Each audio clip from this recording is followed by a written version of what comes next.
My name is Celeste Langford. I'm 33 years old. The night my brother asked me to give him half of my bonus was the night I finally understood something painful. My family never saw my success as something I earned. To them, it was something to share, divide, and take from. I came to my parents' Labor Day barbecue with dessert in my hands, trying to act normal after the hardest year of my career. It had been a year of long nights, lost weekends, and constant pressure. I solved problems no one else wanted to touch. In the end, I finally got a bonus that felt like proof I had survived all of it. I didn't go there to show off. I didn't want praise. I just wanted one peaceful family meal where my good news could stay good news. But before I even finished eating, my brother looked at me and said I should give him half of my bonus because he had kids. He said it so casually, like my money was already his. Like my life mattered less because I was single. My mom didn't look surprised. She looked like she expected this moment. She said that's what family does, that I should help. My dad looked at me like I had failed some silent test. Then he said it was unbelievable how selfish I had become. Everyone waited for me to agree, to apologize, to give in like I always used to. But something inside me finally stopped bending. I slowly put my napkin down, stood up, and said no, just no. For a moment, no one spoke. They thought I was being emotional, dramatic. They thought I would leave, cry in my car, feel guilty, and come back before dessert. But I didn't. I walked out. That night, my phone started ringing again and again. I didn't answer. I already knew it wasn't love behind those calls. It was panic, because they had just realized I was no longer their backup plan. Before I explain what happened next, I should make one thing clear. My bonus didn't come easily. I work as a senior logistics operations analyst at a medical supply company in Raleigh, North Carolina. The year I earned that bonus almost broke me. Hospitals were waiting on critical equipment, deliveries were delayed everywhere. Vendors blamed warehouses, warehouses blamed weather. And when something failed, operations always took the blame. That meant me. I was the one answering calls at midnight, tracking medical shipments across states, fixing emergencies while eating cold food at my kitchen table. There was always one more problem before I could rest. When my manager finally told me I was getting a performance bonus for helping save a major hospital contract, I didn't feel rich. I felt relieved. Like all the exhaustion finally meant something. I should have known better than to tell my family. But I wanted to believe they would be happy for me. That was my mistake. After I left the barbecue, I thought it would end there. Some anger, some silence, maybe a few days of tension. I was wrong. By the next morning, the messages changed. First, it was my mom, saying I was disrespecting the family. Then my brother, saying I was punishing his kids. Then my dad, saying I was forgetting where I came from. But what they didn't understand was simple. I hadn't forgotten anything. I just finally remembered myself. And for the first time, I didn't go back. Instead, I did something they never expected. I stopped answering calls. I stopped sending money. And I stopped fixing problems that weren't mine. Within a week, the emergencies in my family started showing up. Bills they usually covered with my help.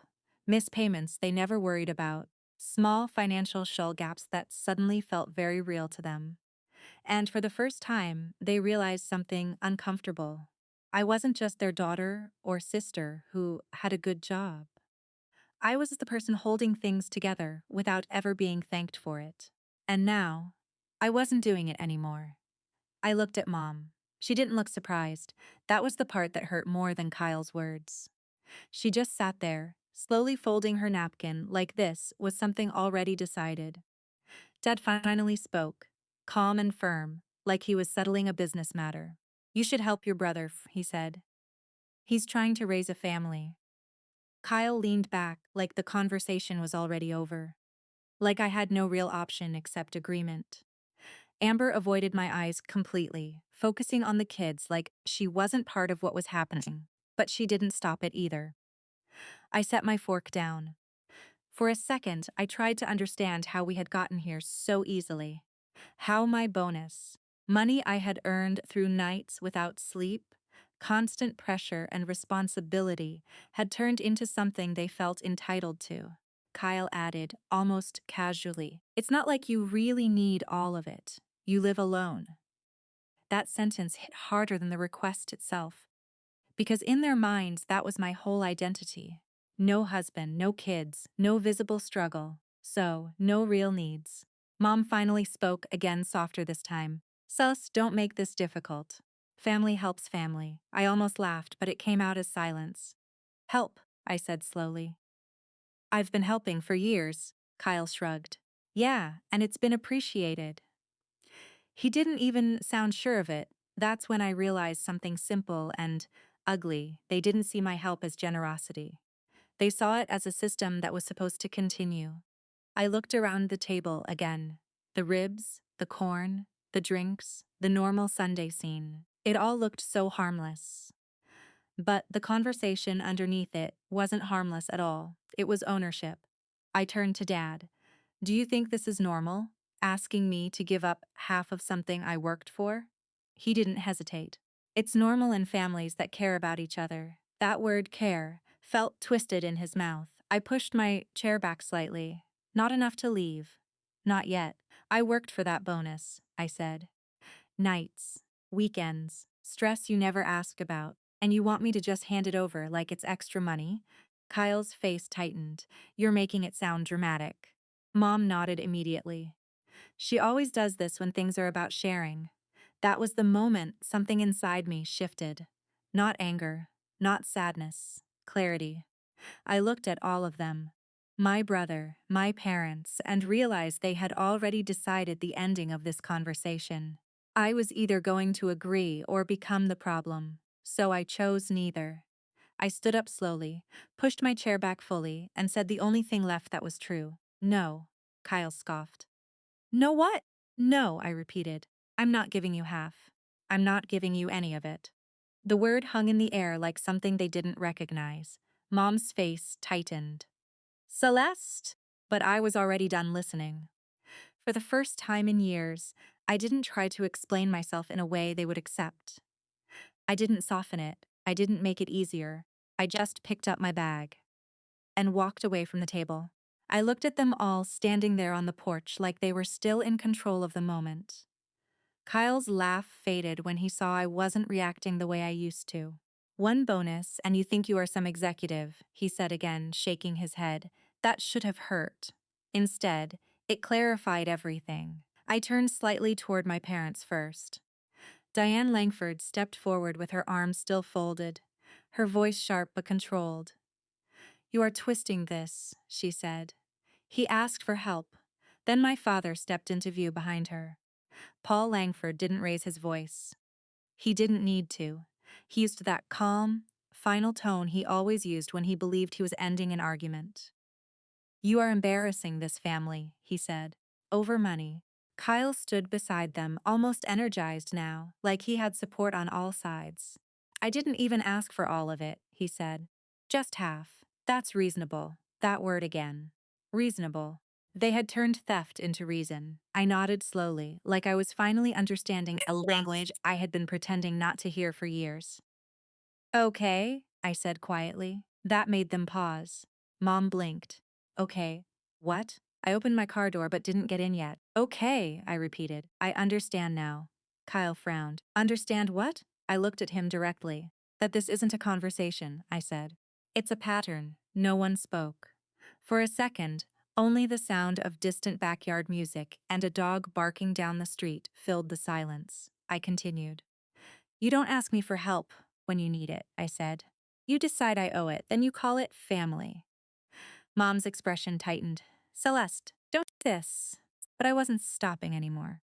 "I have helped," I said. "For years, tires, bills, food, gifts, emergencies that somehow always end with me paying," Kyle scoffed. "And we said thank you." I let out a small breath, almost a laugh. "No," I said. "You didn't. You just came back with the next request." I finally placed my hand on the car door. Dad stepped closer, his voice lower now. "You are making a mistake," he said. Family doesn't fall apart over money. I looked at him for a long moment. No, I said. Family falls apart when only one person is paying for it. That hit something different. Not loud. Not dramatic. Just still. I got into the car. For a second, no one moved. It was like they were waiting for me to break character and come back to normal. But I didn't. I started the engine. Kyle walked a step forward. So that's it? You're really leaving? I looked at him through the open window. You already took from me, I said. I'm just stopping the delivery. Then I closed the door. As I backed out of the driveway, I saw them standing there together, my mother, my father, my brother, like a system that had never been questioned before. And for the first time in my life, I wasn't inside it. I drove away without looking back again. But I already knew something they didn't. This wasn't the end of the story.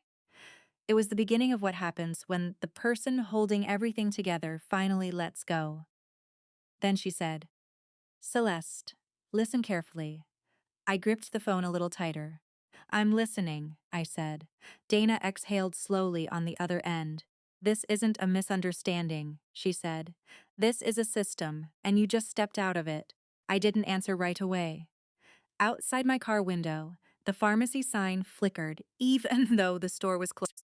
The parking lot was empty, too quiet after everything I had just walked away from. Dana continued. People like that don't see boundaries as boundaries, she said. They see them as temporary obstacles. Right now, they're not processing your decision. They're calculating how to undo it. That sentence landed harder than I expected, because it wasn't dramatic. It was familiar. I already knew what undo it looked like in my family.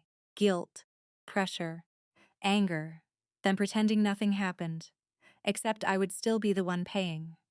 I canceled the insurance transfer, I said quietly. There was a pause. Then Dana said, Good, don't restart it. Not even to calm things down. I leaned my head back against the seat. They're going to say I'm destroying Kyle's business, I said. Let them, she replied. His business wasn't built on your obligation. It was built on your silence. That word, silence, hit me differently than all the others. Because she was right. For years, I hadn't just been helping. I had been quiet about it. Quiet when I paid. Quiet when I was thanked half-heartedly. Quiet when I wasn't thanked at all. Dana's voice softened slightly. Listen to me, Celeste, she said. They're going to escalate before they accept this. Calls, messages, maybe even showing up. The goal won't be discussion. It'll be pressure. I stared out at the empty road beyond the parking lot. And what do? I asked. There was no hesitation. You don't negotiate your way back into disrespect, she said. You stay out. Those words should have scared me. Instead, they steadied me.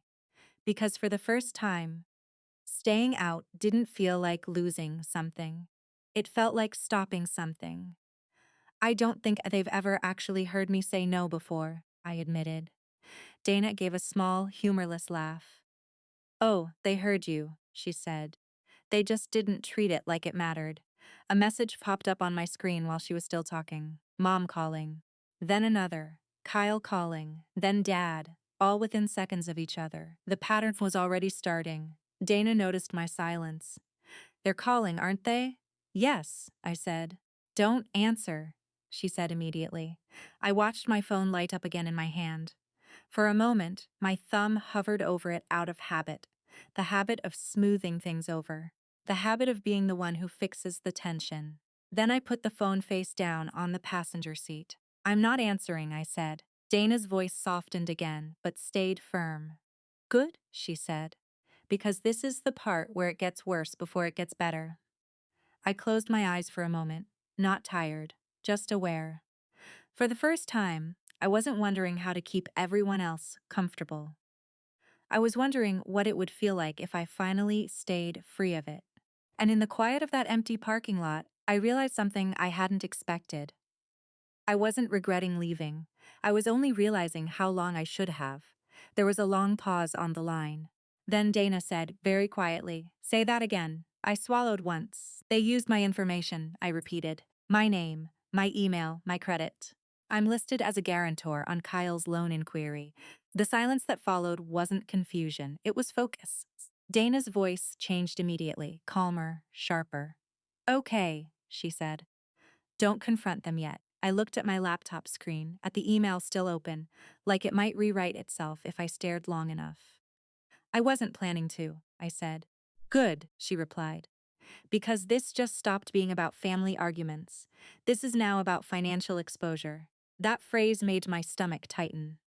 Exposure? I asked. Your credit is your liability, Dana said. If your name is attached to that loan, even just in an application, you need to assume they were willing to use you without telling you. I leaned back in my chair. I didn't agree to this, I said. I know, she said. That's the point. For a second, I couldn't even think of what to say next. Because something simple was finally becoming impossible to ignore. This wasn't just entitlement anymore. It was action taken without permission. Dana continued. You'd need to freeze your credit immediately, then pull a full report from all bureaus. Don't wait until morning. I glanced at the clock. Late night. Everything closed. Everything quiet except my thoughts. And after that, I asked. Her answer came without hesitation. After that, you document everything, she said. Every transfer, every account, every email. You stop treating this like a family misunderstanding and start treating it like a case file. That word again. Case file. It made my chest feel tight in a different way. Not fear exactly, but clarity forming under pressure. I can't believe this, I said quietly. Dana didn't soften it. Believe it, she replied. People don't put someone as a guarantor by accident. I stared at the ceiling for a moment, then I asked, what do I do about them calling? Nothing, she said immediately. Let them escalate. That will tell you everything you need to know. I glanced at my phone again. The missed calls were still there. More had come in while I was on the phone. Mom, Dad, Kyle. All of them repeating the same pattern. Just louder now that I wasn't responding. Dana lowered her voice slightly. Celeste, she said, they're not calling because they miss you. They're calling because they lost control of access. That word, access, stuck in my mind. I thought about all the years I had been the quiet backup plan, the emergency fund, the safety net they never had to name because I never stopped stepping into it, and now I had stopped.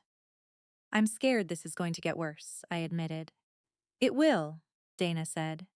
But worse isn't always dangerous. Sometimes it's just the truth showing up without disguise. I looked back at my laptop screen again. The email didn't look like a mistake anymore. It looked like proof. I'm going to freeze my credit, I said. Do it now, Dana replied. Then breathe. Then stop answering calls. I nodded even though she couldn't see me. Okay, I said. When the call ended, the apartment felt even quieter. I opened a new tab and started the process. And for the first time since Labor Day dinner, I wasn't asking myself how to fix my family. I was asking a different question entirely. How long had they been building something with my name on it? Without ever telling me.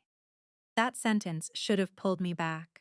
The kids need stability, but instead something in me finally clicked into place. Not anger, not guilt, recognition, because that had always been the final argument in my family. The emergency button, the last shield. If nothing else worked, they brought up the children. I stayed quiet for a moment. On the other end of the call, I could hear breathing, shifting, waiting for me to soften like I always used to. I didn't. I understand, I said finally. Mom exhaled like relief had already arrived, but I wasn't finished. I understand, I repeated, that you only bring up stability when I stop providing it. Silence. Even Kyle didn't interrupt. I sat up straighter in my chair.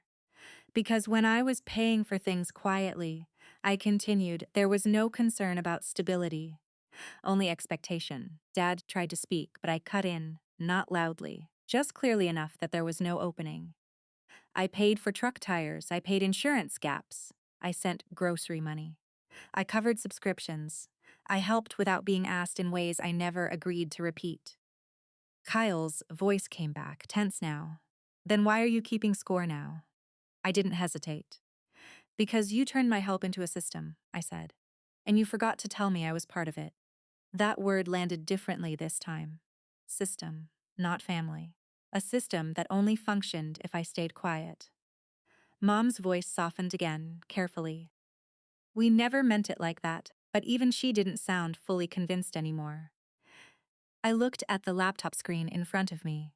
The email threads, the credit inquiry, the frozen accounts, the documentation stacked neatly like a timeline I could finally see clearly. You did mean it, I said. You just never expected me to notice. A long pause followed. Then Kyle, quieter now, almost uncertain. So what now? You're just done with us? That question should have been emotional. Instead, it felt procedural, like he was asking whether I was still a resource. I answered honestly. I'm done being used without consent, I said. I'm not done using your sister. Those are not the same thing. Dad scoffed immediately. Family doesn't operate on contracts, he said. I almost smiled. No, I replied. But apparently, credit does. That made the line go quiet in a different way. Because for the first time, they didn't have a quick answer. Only discomfort. Mom tried again, softer now. Celeste, we can fix this. We can talk privately. No need for legal's escalation. There it was. The shift. From entitlement to damage control. From assumption to fear. I leaned back in my chair. Nothing is happening because I sent messages, I said. Something is happening because something was done without my permission first. Kyle's voice cracked slightly, losing its earlier confidence. They're acting like I committed fraud. I let a beat pass. You involved my credit in a financial application without telling me, I said. Call it whatever you want. Silence again. This time longer. Heavy enough that even my breathing sounded loud. Then Mom, very quietly, we didn't think it would go this far, and that was the sentence that stayed with me. Not because it was new, but because it was familiar. They had never thought anything would go this far when it benefited me either. I closed my laptop, slowly. My boundary is not negotiable, I said. It is already in motion. Dad's voice dropped, controlled again. You are going to regret destroying this family over money. I didn't raise my voice. I didn't destroy anything, I said. I just stopped funding it, and then I ended the call. A week later, Mom sent me a message that simply said, I hope you're happy. I stared at it for a long moment before setting the phone back down. Because for the first time in my life, I realized something uncomfortable. They only called me cruel after I stopped being convenient. Before that, my exhaustion had been acceptable. My stress had been acceptable. My sacrifices had been expected. But boundaries? Boundaries were treated like betrayal. Life became strangely quiet after that, not peaceful yet, just quieter. The constant emergencies slowed when people realized I was no longer responding with money. Funny how fast a crisis changes shape when there's no one available to absorb it. Kyle stopped calling every day. Dad stopped leaving lectures in my voicemail. Mom still sent occasional messages designed to sound emotional without ever taking responsibility. We miss how close we all used to be. Families shouldn't live like strangers. Your father hasn't been sleeping well. Every message translated to the same thing: return to your role. I didn't. Instead, I kept building a life that actually belonged to me. I met with a financial advisor and locked down every account. I rented a small safety deposit box for important documents. I replaced passwords I'd used for years. I even updated emergency contacts because I realized something painful. I no longer trusted the people who raised me to act in my best interest when pressure entered the room. That realization hurt more than the fight itself. But truth usually hurts before it frees you. At work, things improved too. Without the constant emotional drain from my family, I noticed how exhausted I had really been. I started sleeping through the night again. I stopped checking my phone every time it buzzed. I stopped feeling panic every time someone said, "Can I ask you a favor?" And slowly, I started understanding the difference between generosity and access. Generosity is chosen, access is assumed. My family had confused the two for years. About 2 months after the barbecue, Amber called me again. This time her voice sounded tired in a different way. Kyle's angry at everybody lately, she admitted. Not just you, I listened quietly. He blames you for losing the contract, she continued. But honestly, I think he's embarrassed. That made more sense than anger, because embarrassment forces people to see themselves clearly for a moment. And some people hate mirrors more than consequences. Amber sighed softly. He's never really had to stand on his own before, she said. Someone always stepped in. I thought about that after we hung up. Dad had stepped in when Kyle overdrafted accounts in his 20s. Mom had stepped in when bills piled up after bad business seasons. And I had stepped in quietly for years without even realizing I was helping build the same pattern. Every rescue had delayed accountability. Every silence had funded denial. And when I finally stopped, everyone acted shocked that gravity still existed. By Thanksgiving, the family invitation stopped sounding warm and started sounding strategic. Mom asked if I was ready to move past all this. Dad said life was too short for grudges. Not one of them apologized for using my information. Not one of them admitted what they did was wrong without attaching an excuse afterward. That told me everything I needed to know. So I declined Thanksgiving dinner. Politely, calmly, without guilt. And for the first holiday in years, I spent the day exactly how I wanted.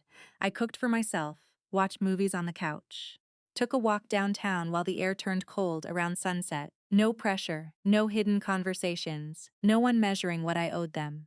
Just peace. Real peace. Not the fragile kind I used to buy with silence. The kind that arrives when you finally stop negotiating your own worth. Months later, Dana asked me something over coffee that stayed with me. Do you miss them? She asked. Or do you miss the hope that they would become different? I didn't answer immediately. Because that was the real grief, wasn't it? Not losing the role they gave me. Losing the fantasy that one day they would love me without calculating what I could provide. Finally, I looked at her and said the truth. I miss who I kept trying to believe they were. Dana nodded slowly, like she already understood. And honestly, that was the moment I knew I was finally healing.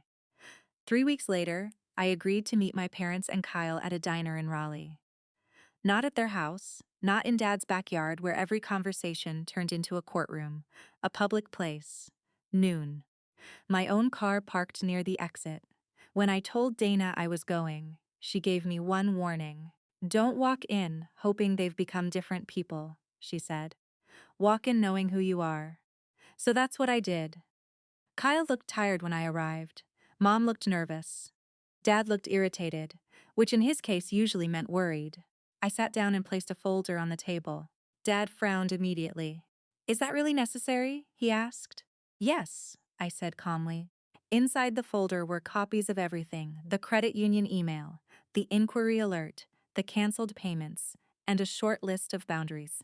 No loans, no shared financial accounts. No using my information, no surprise family help, no conversations where my value depended on what I was willing to pay for. Kyle stared at the folder like I had insulted him. You came prepared for court? He asked. No, I replied. I came prepared for a family that rewrites conversations. Mom looked down quickly. Dad leaned back in silence. Before anyone could start arguing, I raised one hand. I'm not here to fight about feelings, I said. I'm I'm here to explain what access to me looks like from now on. Kyle gave a short laugh. Access to you, he repeated. Listen to yourself. I looked directly at him. Yes, access, my time, my money, my credit, my peace. None of those are automatic anymore. For once, he didn't have a fast answer. Mom finally spoke, quietly this time. I thought helping him meant protecting the family. I nodded slowly. No, I said. You protected him from consequences. That's different. Dad rubbed his face tiredly. We shouldn't have let him use your information. It wasn't a perfect apology. But it was the first honest sentence I had heard from him since all of this started. Kyle shifted in his seat. I said I was sorry, he muttered. I looked at him carefully. No, I said. You said you were sorry Sabuti became a problem. His jaw tightened at first. Then something in him finally seemed to drop. Maybe Amber had stopped defending him at home. Maybe losing the contract forced him to see reality. Maybe working extra shifts showed him what responsibility actually felt like when no one rescued him. Whatever it was, his voice sounded different when he finally said, "I should have asked." I held his gaze. "And I would have said no," I replied. "That's why you didn't ask." The table went silent. Because the truth had finally arrived, and nobody could talk around it anymore. We didn't end the meeting with hugs. There was no dramatic reconciliation. No movie-style breakthrough over coffee and pancakes. But we left with something more important. Written boundaries, confirmed removals, and a clear understanding that if my name ever appeared on anything again, I wouldn't argue first. I would act. 2 months later, my credit score recovered from the inquiry.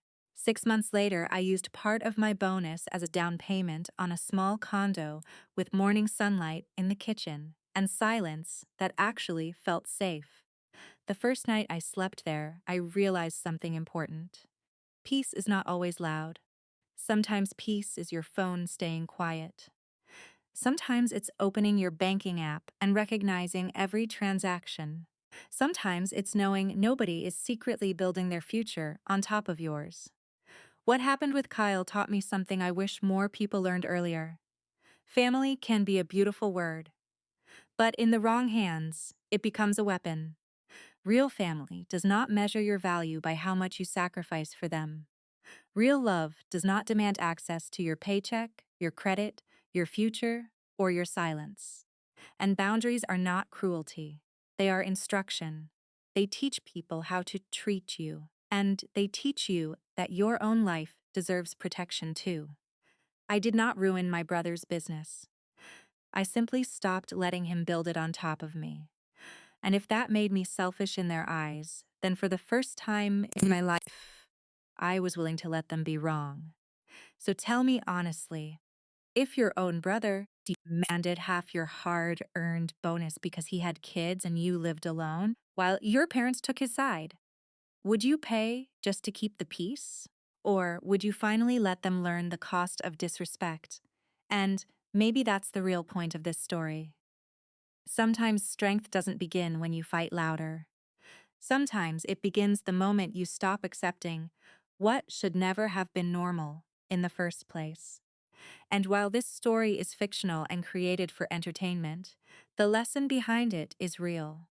The people who truly love you will never need you to destroy yourself just to prove it.